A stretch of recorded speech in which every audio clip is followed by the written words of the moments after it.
Good afternoon. It's exactly 3 p.m. here in Cairo. Time for the news. I'm Yinayir and I'm joined today by my colleague Mahistira. Good afternoon. Good afternoon, Shireen. Good afternoon to all our dear viewers. And we'll start with a look at the headlines.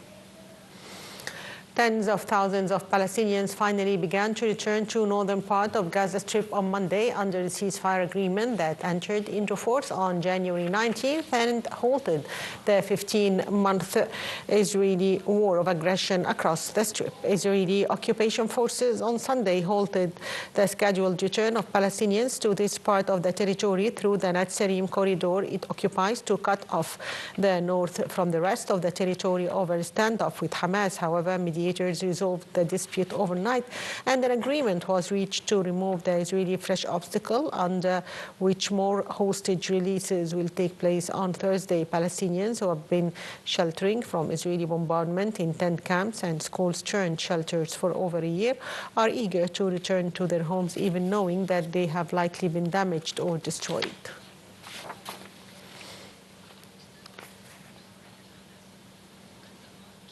Minister of Foreign Migration and Egyptian Expatriates Affairs Badr Abdelati reiterated Egypt's rejection of any attempts for a forcibly displacement of the Palestinian people from their lands. Egypt's top diplomat stressed the significance of the role played by the UN Palestinian Relief Agency UNRWA. Foreign Minister Abdelati's remarks were made during his meeting with the Director General of the UN International Organization for Migration, Amy Pop, at the start of his visit to Geneva.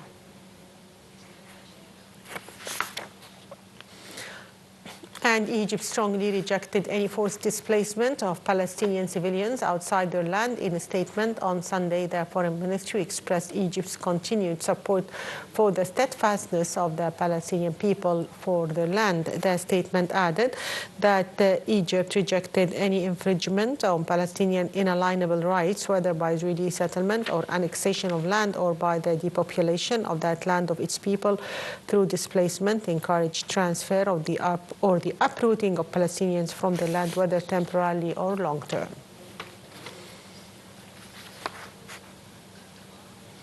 Also, Jordanian Foreign Minister Ayman Safadi said on Sunday the kingdom firmly rejects any forced displacements of the Palestinians. Safadi said in a statement, "Our rejection of the displacement of the Palestinians is firm and will not change. Jordan is for Jordanians and Palestine is for the Palestinians."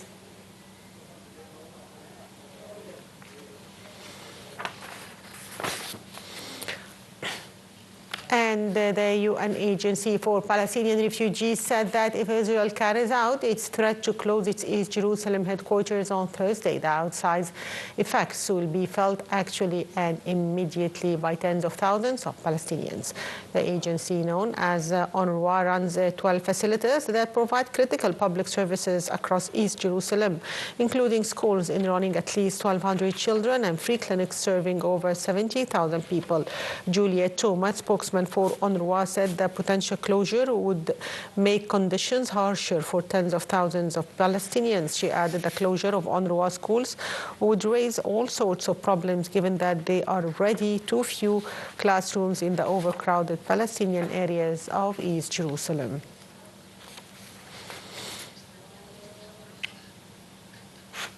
Egypt's border crossings with the Israeli side continued entering humanitarian aid into the Gaza Strip on Monday.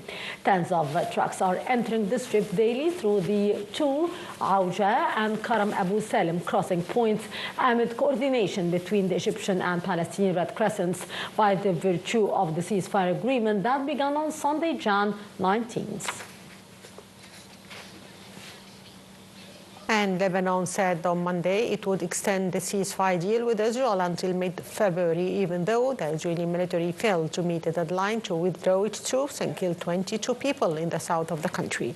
The deadly violence recorded by health officials Sunday came as residents tried to return home as Israel was scheduled to pull its troops from southern Lebanon.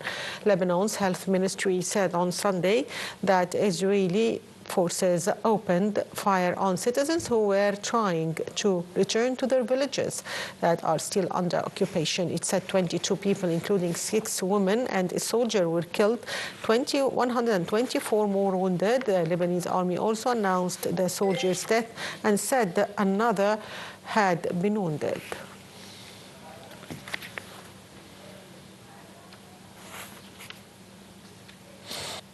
And continuing with our news bulletin, where UN Special Coordinator for Lebanon called for compliance with the ceasefire agreement between Lebanon and the Israeli occupation forces reached after more than a year of aggression by the occupation forces. A joint statement from the UN Special Coordinator for Lebanon and the head of the UNIFIL peacekeeping mission called on the backers of the ceasefire agreement, which includes the United States and France, to assume the responsibilities in the face of these violations and crimes of the Israeli occupation forces.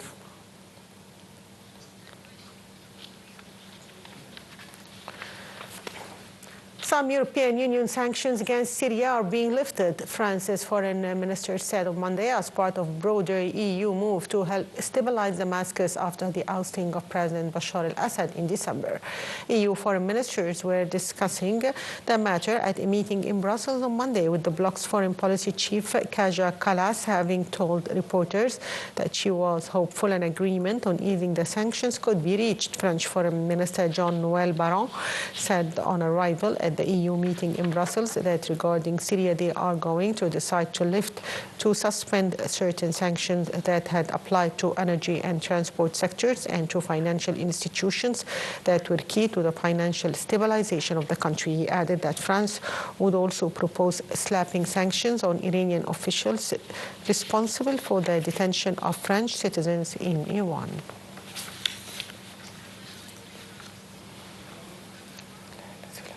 Ukrainian air defenses downed 57 out of 104 drones launched by the Russians overnight, with officials saying infrastructure was hit in several regions. The Air Force said that 39 drones were lost, in reference to Ukraine's use of electronic warfare to redirect the Russian drones.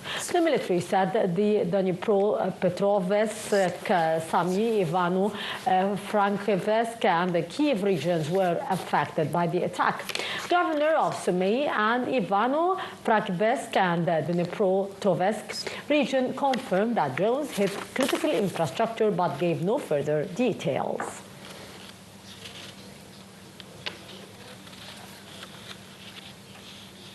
Back home, the 8th Cairo high-level meeting of Chief Justice of African Constitutional and Higher Courts and Constitutional Councils kicked off on Monday. Addressing the opening session of the two-day conference, Higher Constitutional Court's Chief Justice Counselor Boulis Fahmy said this year's session is held amid exceptional conditions that our countries run through. He said that a constitutional approach is needed to face the unusual circumstances and risks imposed by these conditions.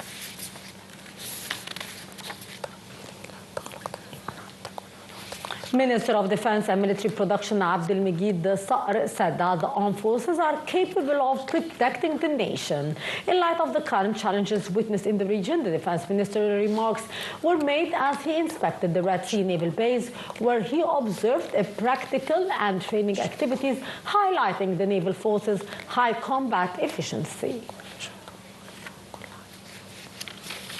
Minister of Communication and Information Technology, Dr. Amr Talat, reviewed with the French ambassador in Cairo, Eric Chevalier, means to attract more French investments to the Egyptian communications sector. The meeting also reviewed enhancing bilateral cooperation in the field of artificial intelligence.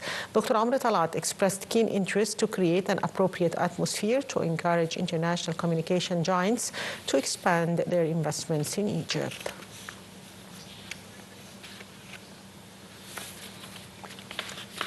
Egypt's bourse inched down at today's midday transactions, pushed by the local investors' sell-offs against the Arab and foreign investor purchases. The market capital of the listed companies added 3 billion Egyptian pounds, so far exceeding 2.2 trillion pounds in 2 hours from the opening, amid an average trading of 2 billion Egyptian pounds. The benchmark index EGX 30 dipped 0.5% near the 29,900 points mark, while the weighted indices, EGX 70 and EGX 100, fell 0.2 and 0.3% respectively.